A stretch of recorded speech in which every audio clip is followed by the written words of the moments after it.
십자가 예수를 못 박아 놓고 뛰어내려 봐라.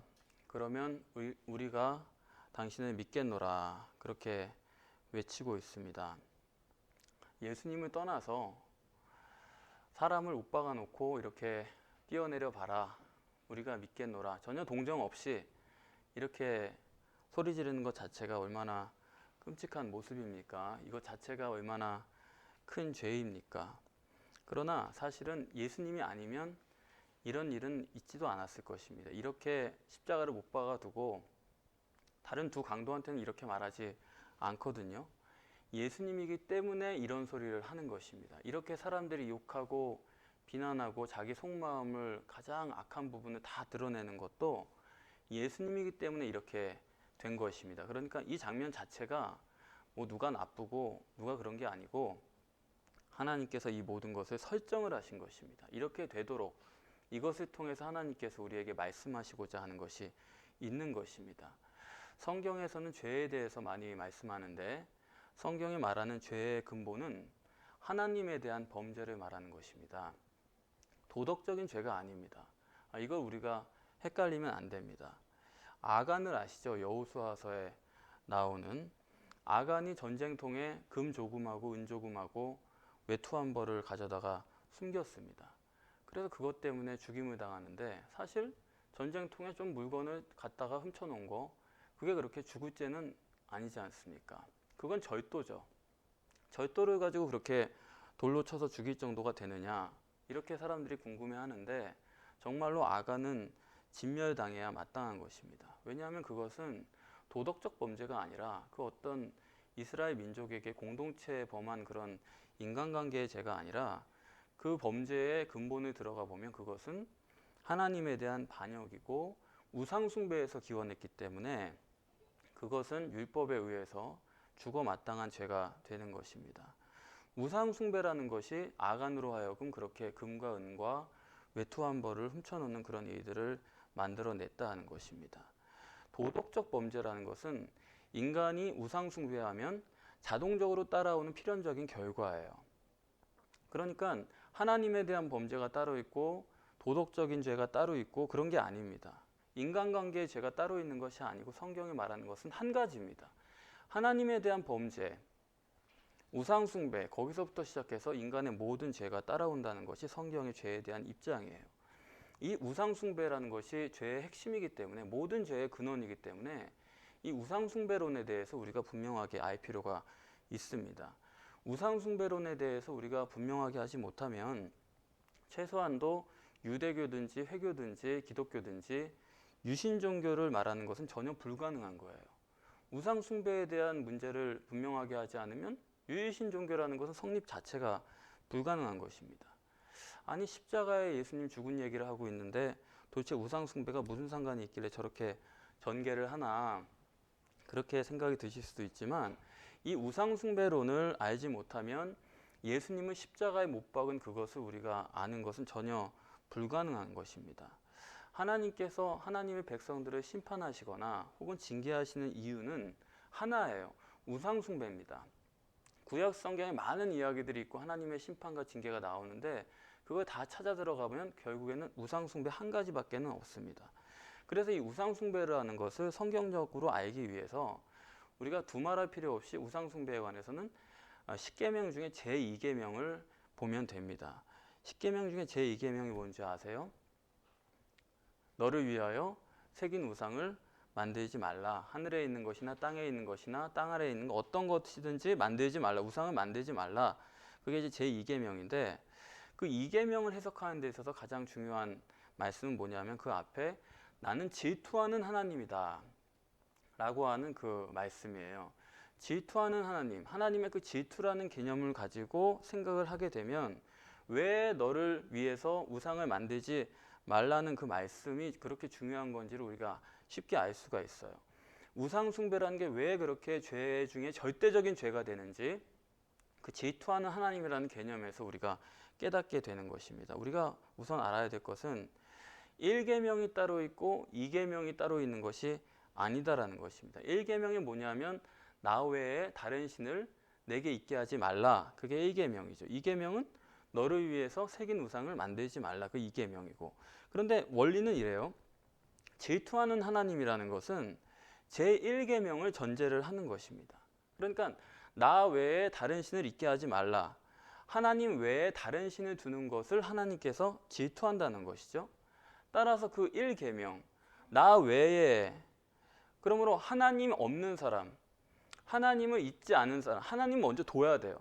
그런데 하나님을 두지 않는 사람은 범할 수밖에 없는 2계명이 있다는 것을 말해주고 있습니다. 그러니까 1계명이나 2계명이 별개의 계명이 아니고 1계명을 범한 사람, 하나님을 마음에 두지 않은 사람은 필연적으로 제2계명을 범할 수밖에 없다. 그렇게 이해가 됩니다. 그러면 이 2계명은 우상을 숭배하지 말라는 건데 우상이 무엇인지 우리가 좀 알아야 되겠죠. 그래서 그 구절만 놓고 얘기를 해보면 우상에 대해서는 그 구절에서 3가지로 말씀하고 있습니다. 첫 번째는 너를 위해서 우상을 만들지 마. 너를 위해서예요. 탈레반 같은 사람들은 이제 자기 교리에 의해서 뭐 남들이 만들어 놓은 그 불상 같은 거 가가지고 거기다 막 대포 쏘고 그래가지고 다 깨트려 버리잖아요. 그래서 그 만들어 놓은 그 상, 그 자체, 그 조각들이 우상이냐 할 때 우상의 첫 번째 요소는 너를 위해서라는 게 중요하다라는 겁니다. 너를 위해서. 왜 제1계명인 하나님이 없으면 우상을 새겨 만들 수밖에 없느냐? 하나님이 없는 사람은 반드시 우상을 만들게 되는데, 왜냐하면 인간은 영적인 존재이기 때문에 하나님이 없으면 없는 대로 그냥 살 수 있는 게 아닙니다. 그런 사람은 아무도 없고 하나님이 없으면 그 대신 다른 것을 가지고 옵니다.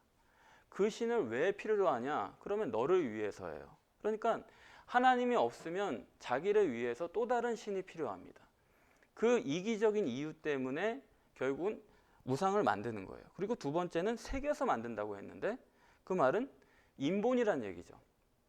하나님은 신본이어야 되는데 신본 외에는 안 된다는 건데 인간은 인본 아닌 게 어려운 거예요. 인본 아니고 내가 손대지 않고 그대로 내버려둔다는 건 인간에게 대단히 어려운 일입니다.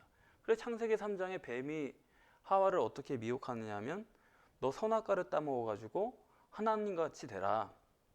하나님같이 되라는 게 잘못된 얘기가 아니에요. 그게 하나님이 우리를 하나님처럼 만들어줄 의향이 있습니다. 처음부터.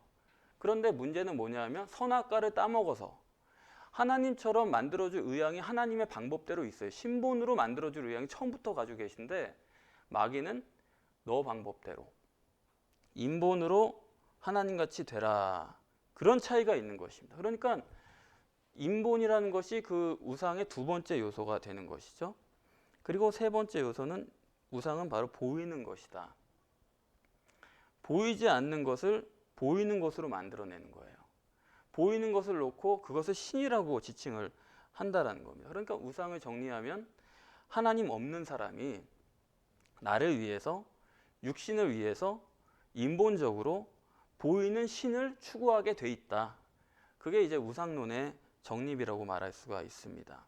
그러니까 영혼 구원이 아니고 그 육체를 위해서, 육신의 구원을 위해서 인간이 내 영혼이 아니라 내 영혼을 위해서 내가 할 수 있는 게 없으니까요.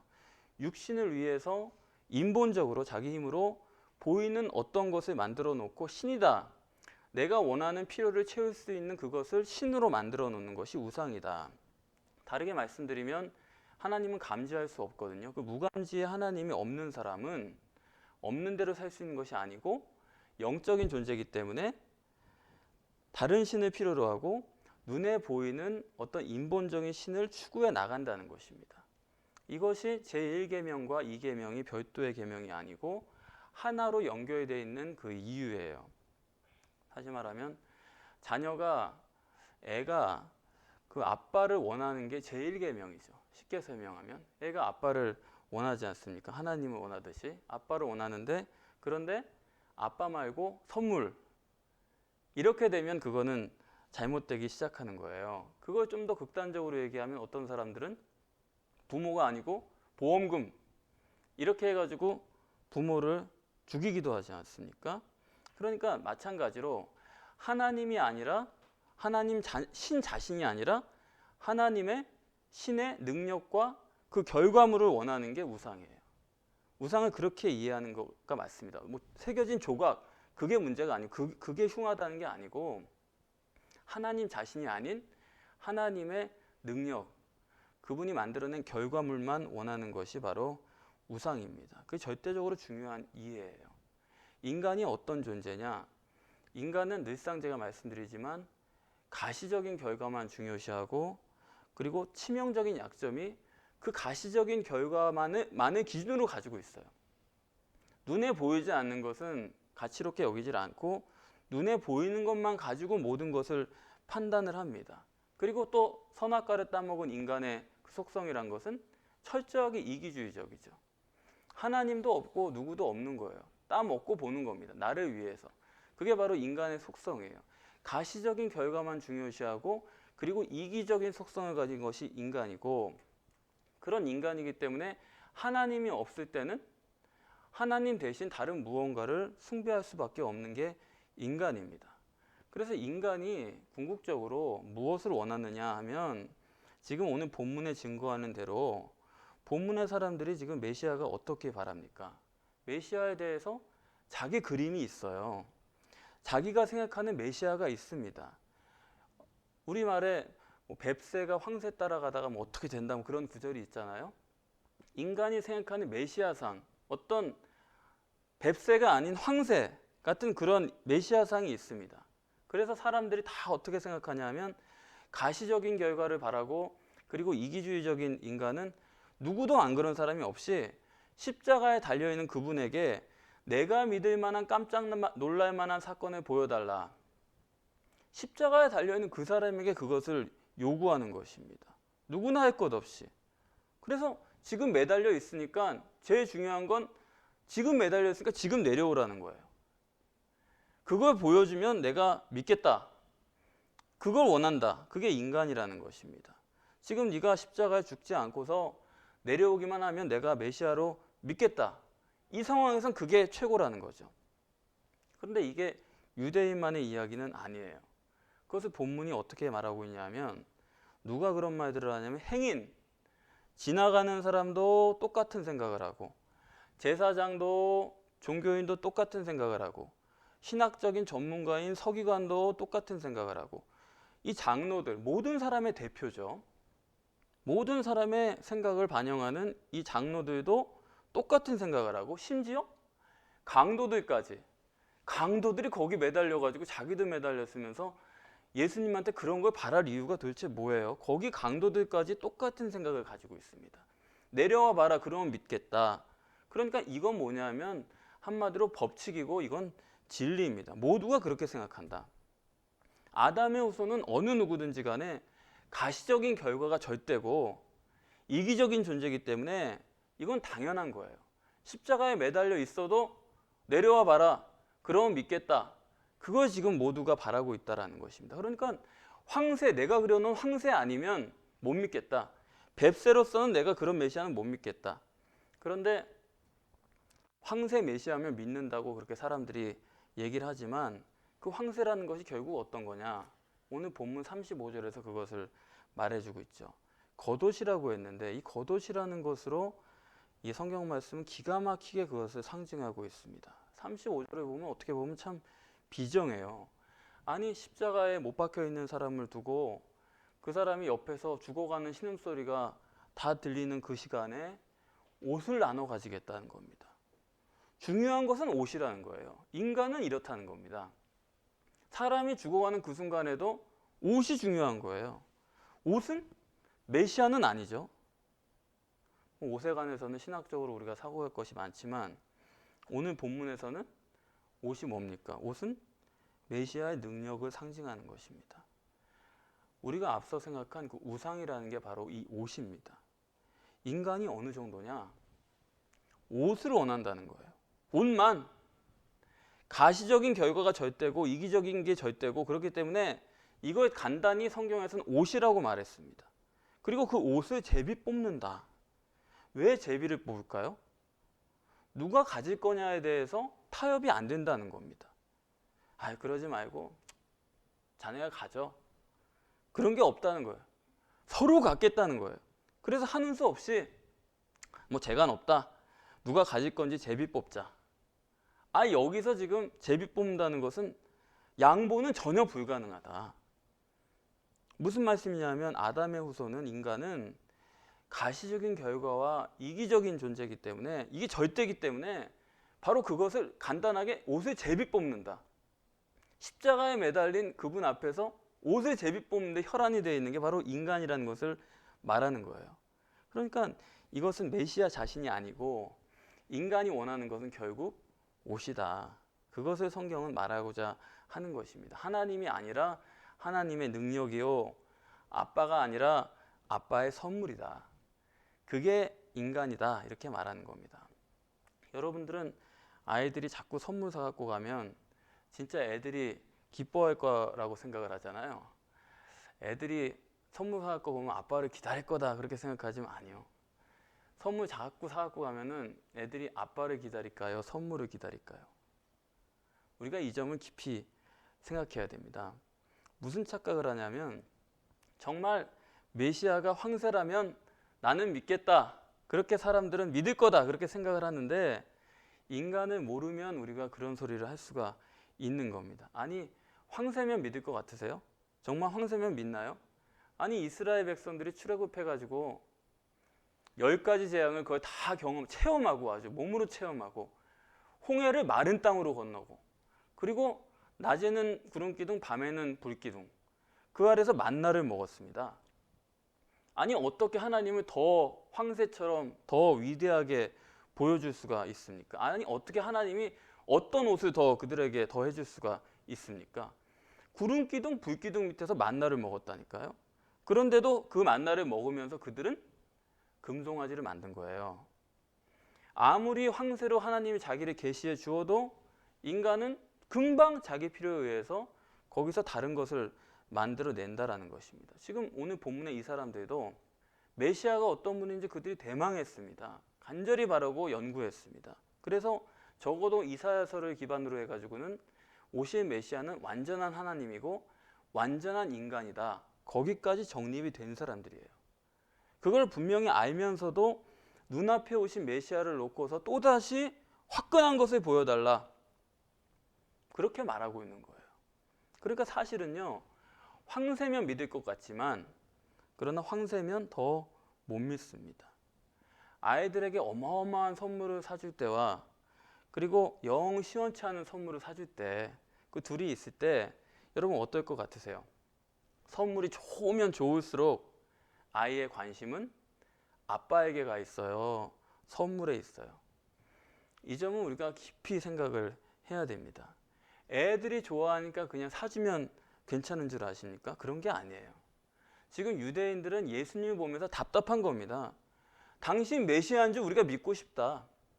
뭐 충분히 그럴 만한 근거가 있으니까. 그런데 적어도 이 마지막 순간에 이 고비만큼은 확실하게 보여줘야 되는 것 아니냐. 황새 같은 그 모습을 좀 보여달라는 겁니다. 마태복음 12장, 마태복음 16장에서도 예수님께서 이렇게 표적을 구하는 유대인들에게 하신 말씀이 있죠. 악하고 음란한 세대가 표적을 구한다 그랬습니다. 황새를 구하는 것은 우상을 구한다는 사실을 똑바로 알아야 됩니다. 능력의 종이라고요? 아니요. 착각하지 마세요. 의인이면 됩니까? 깨끗한 사람이면 될 것 같습니까? 아니요. 세례 요한도 안 되잖아요. 세례 요한도 하나님은 그냥 죽여버리시잖아요. 그것도 아니라는 겁니다. 그렇게 되는 문제가 아니고 옷이 목적인 사람, 옷이 목표인 사람, 가시적인 결과만이 중요하고 이기적인 사람은 옷이 화려하면 화려할수록 환경이 좋으면 좋을수록 성공이 위대하면 위대해질수록 메시아를 믿는 것은 점점 더 불가능해진다. 무슨 말씀이냐면 기도하는 대로 이루어지면 좋겠죠. 그러나 그것이 되면 될수록 더 큰 것이 이루어질수록 실제는 메시아는 다 흐려지고 그 앞에 성공만이 남는 거예요. 내 신앙의 행위만이 남지 메시아는 점점 더 알지 못하게 된다는 것입니다.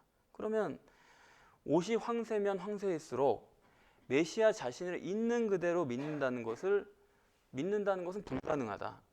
이거에 여러분들 혹시 동의가 되세요? 지금 이 정도면 동의가 되세요? 그게 만약 동의가 된다 그러면 성경 전체와 우리의 신앙이 전부 다 해석이 됩니다.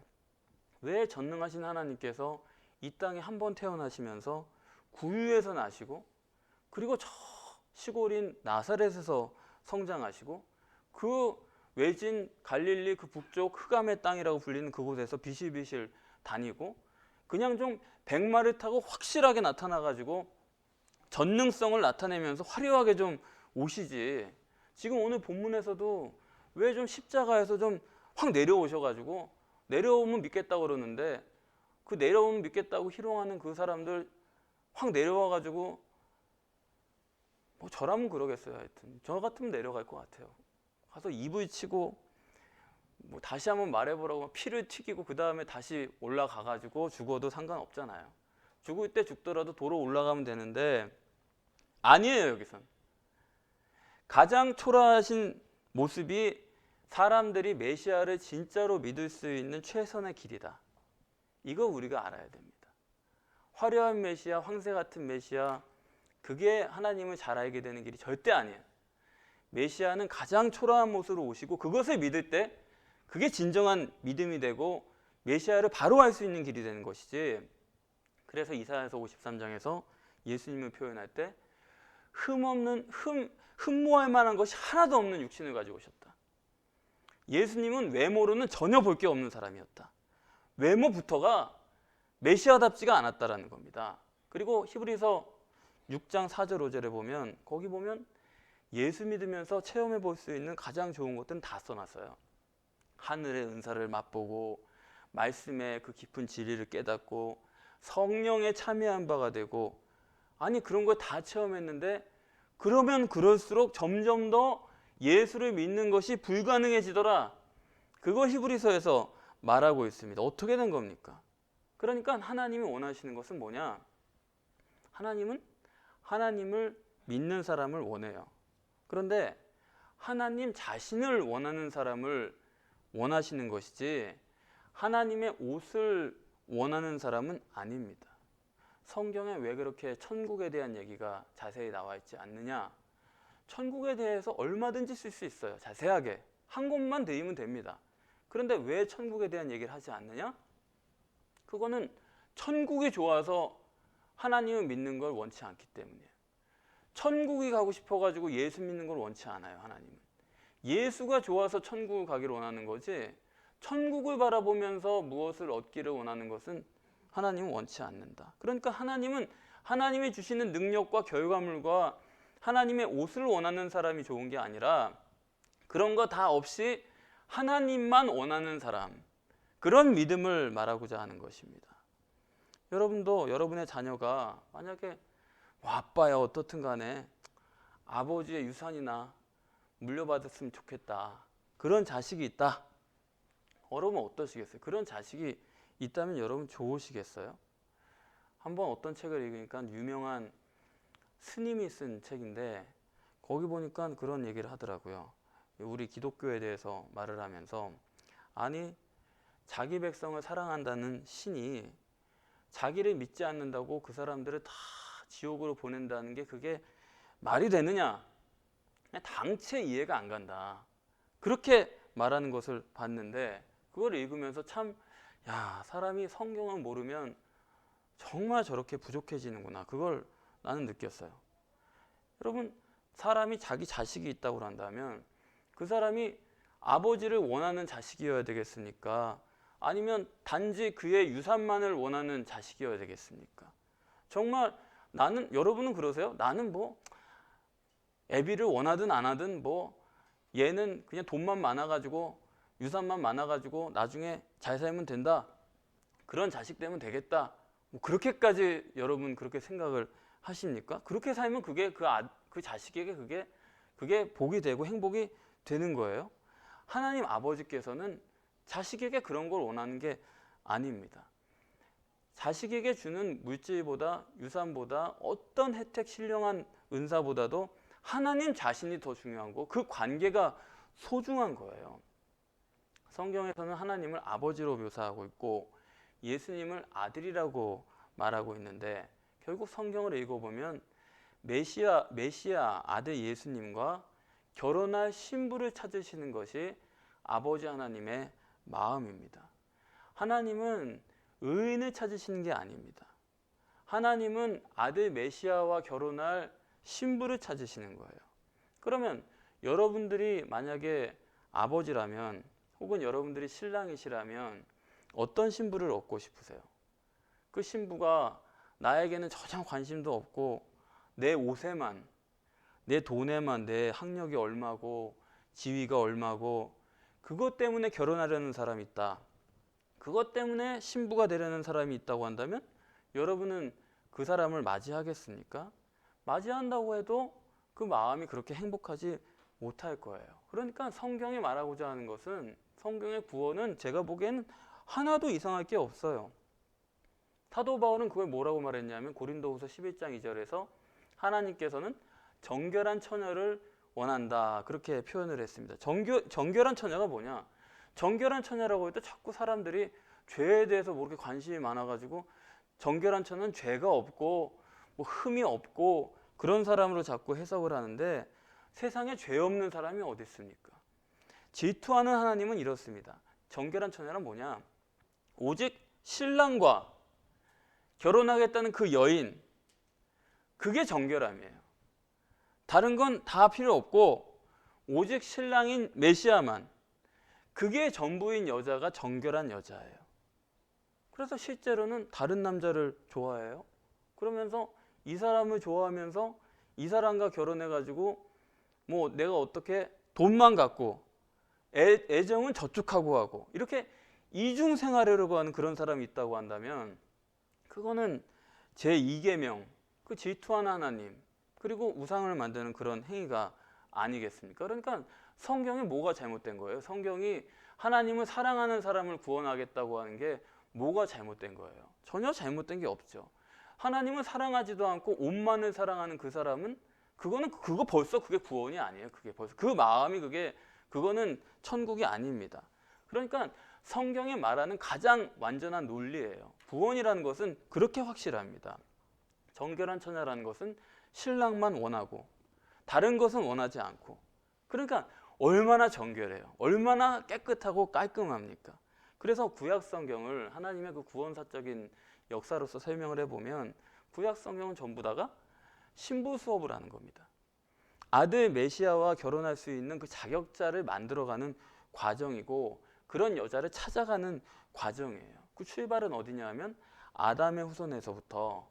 아담의 후손은 그런데 전부 다 가시적 결과만 원하고 이기적인 인간 아니니까. 그래가지고 그대로 놔둬가지고 그 사람 그대로 놔둬가지고 메시아와 결혼시켜 봤자 그거는 메시아랑 결혼하는 게 아니라 옷이랑 결혼하는 거예요. 그런 여자랑 결혼해봤자 옷만 보고 같이 사는, 옷이랑 사는 겁니다. 그러면 그렇게 가시적인 결과만 원하고 이기적인 사람은 도대체 어떻게 이끌어다가 신부로 만들 수가 있느냐? 처음에는 그런 사람이기 때문에 처음에 신랑을 어렵게 소개할 수는 없어요. 처음에는 좀 부드럽게 소개를 해야 되기 때문에 거기에 처음 있는 사람은 기적도 있고 또 성경에도 그렇죠. 잘해주고 능력도 있고 기도응답도 빨리 되고 뭐 재밌는 이야기도 있고 지혜도 있고 이런 것들이 다 있지만, 그런 것들이 다 있지만 그러나 그것이 다가 아닙니다. 그거 가지고 결혼 생활이 될 수 있는 건 아니에요. 그래서 처음에는 그렇게 시작을 했지만 괜찮은 분이다. 그렇게 해가지고 시작을 했지만 살면서 내가 처음에는 옷만 보는 사람이니까 옷만 보고 결혼을 했는데 이분이랑 살다 보니까 이분이 참 그 다른 면모가 많고 이런 고민이 있고 참 이런 아픔도 있고 이런 사랑스러운 면모가 있고 참 이런 큰일을 하는 분이구나. 그런 걸 점점 깨달아가면서 처음에는 옷만 보고 결혼하고 그 사람의 외모만 보고 결혼했는데 나중에는 그 마음을 사랑하게 되고 그 뜻을 내가 동조하게 되고 그래가지고 점점 존경하고 사랑하게 되는 거죠. 그런데 만약에 그 여자가 끝까지 가시적인 결과만 보고 이기주의적으로 나온다. 그러면 마지막 순간에 가서라도 결혼할 수가 없는 거예요. 계속 기다리고 계속 돌보고 계속 이끌어주지만 끝까지 변하지 않는다. 그러면은 그런 여자는 신랑하고 살 수가 없어요. 왜? 살아봤자 옷만 보는 거니까. 그러므로 정결한 처녀는 이기적이어서는 안 되는 겁니다. 다시 말하면 예수님 말씀대로는 자기를 부인하지 않으면 안 되는 거예요. 자기를 부인하고 육체 우선적이고 결과만 중시하는 그 이기적일 수밖에 없는 그런 상태로는 절대로 메시아와 결혼할 수 없어요. 왜? 메시아와 결혼해봤자 그건 메시아가 아니니까. 그냥 옷을 보고 결혼하고 자기 머릿속에 그린 뭘 가지고 결혼을 하는 거지 그 사람하고 사는 게 아닌 거예요. 그게 바로 그렇게 끝까지 실패한 사람들이 누구냐? 광야 40년 동안 광야에서 엎드러진 그 사람들입니다. 불러냈어요. 같이 나랑 살자, 결혼하자 불러낸 겁니다. 그런데 40년 동안 안 변한 거예요. 그렇기 때문에 그걸 성경에서는 광야 교회라고 말하는 거예요. 오늘날의 교회가 바로 그것을 말하는 것입니다. 정말 옷을 원하는 게 아니고 메시아 자신을 원하는. 우리는 뭐 논리는 그렇게 말하죠. 정말 나는 사랑하는 사람과 결혼하려고 해요. 그게 최고죠. 그러나 실제로는 그래요? 그게 우리의 한계라는 겁니다. 그게 정말 속이 터지는 거예요. 그건 하나님과 관계만이 아니고 인간관계도 다 마찬가지입니다. 정말 그 큰 문제예요. 그런 식으로 하는 거. 정결한 신부가 되는 두 번째 조건은 진짜로 메시아를 알아야 됩니다. 메시아를 모르고 결혼한다 그 말은 뭐 말은 사랑한다 그러지만 실제로는 옷하고 결혼하는 사람이에요. 그래서 요한복음 17장 3절에 영생은 유일하신 참 하나님과 그의 보내신 자 예수 그리스도를 아는 것이라고 했습니다. 모르고 결혼했다. 나 결혼했는데도 그 사람 모른다. 그거는 옷하고 결혼한 거죠. 그건 예수 그리스도를 믿는다고 하는데 예수 그리스도에 대해서 전혀 몰라요. 몰라도 되는 게 아닙니다. 모르고 구원만 받으면 되는 게 아니에요. 구원 받을 수가 없어요. 그건 여러분 지금 십자가에 못 박히는 이 유대인들이 예수를 십자가에 못 박을 수밖에 없는 그런 이유는 바로 그걸 말씀하고자 하는 거예요. 메시아를 그들이 실제로 아느냐? 연구해서 알았습니다. 이런 분이 올 거라는 거 그들이 알고 있어요. 그러나 실제로 아느냐? 옷만 보려고 하는 거 아니냐? 이 사람들이 그렇게 연구해온 이유가 옷만 보려고. 어떻게 우리를 해방시켜 주실까? 어떻게 우리를 강대국 만들어 줄까? 어떻게 우리가 로마 치하에서 벗어날까? 어떻게 잘 살게 될까? 옷만 보려고 하다 보니까 마지막 순간에서도 이 로마 군병들 앞에서 좀 박차고 일어나 좀 한번. 에?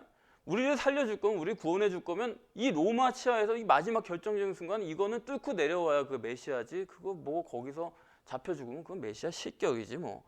이렇게 되는 겁니다. 그래서 흔히 말하는 예수 믿어서 구원받는다. 예수 피로 구원받는다. 그 말은 사실은 옷 이상은 보려고도 안 하는 거예요. 그 말은.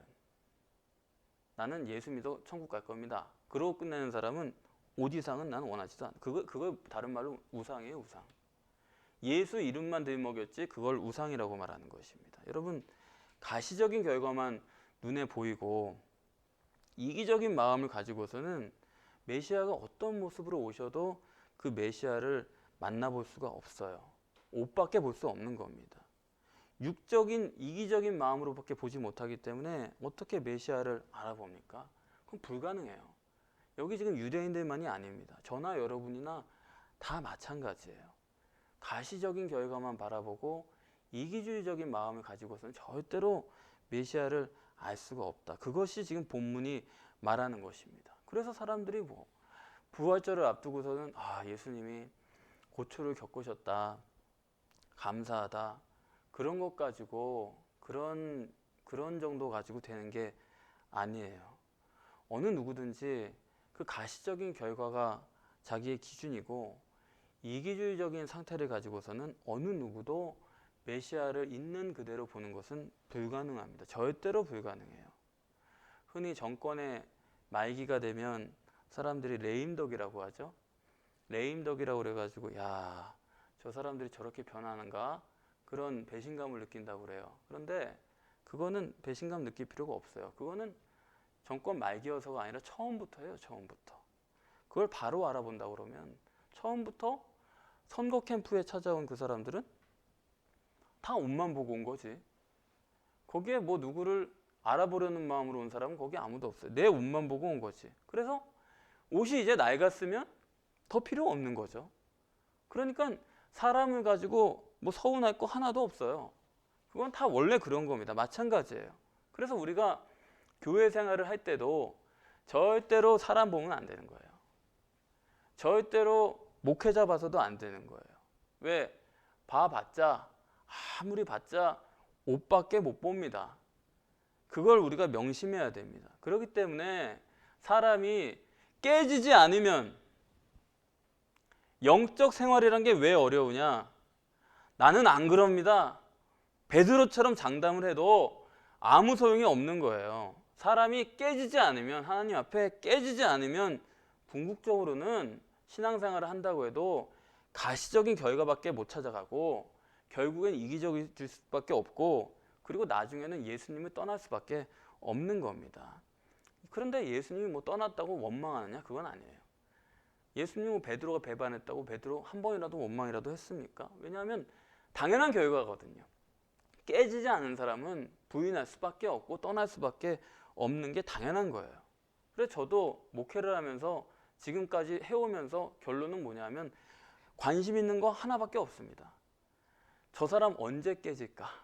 그것만 보는 거예요. 영적 목회라는 건 그거지.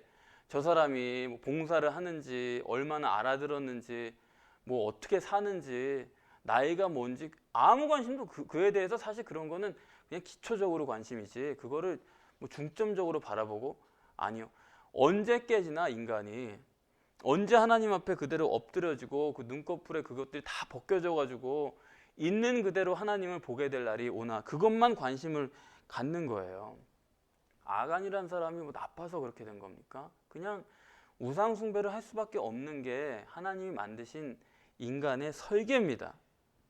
지금 종말의 때가 됐죠. 지금 말세입니다. 무슨 말입니까? 조급해요. 마음이 조급할 때가 됐습니다. 성령으로 여러분이 거듭나셔서 정말로 주님의 정결한 신부가 돼야 됩니다. 주님처럼 육신을 부인하고 세상을 부인하시고, 주님처럼 오직 하나님의 능력으로 육신과 세상에 대해서 승리하시고, 가장 정결한, 아주 깨끗해야 돼요. 그런 신부로서 이 땅에서도 승리하시고 저 영원한 천국에서도 환영받고 존귀한 주님의 신부로서 그렇게 영접받는 여러분들이 되시기를 바랍니다.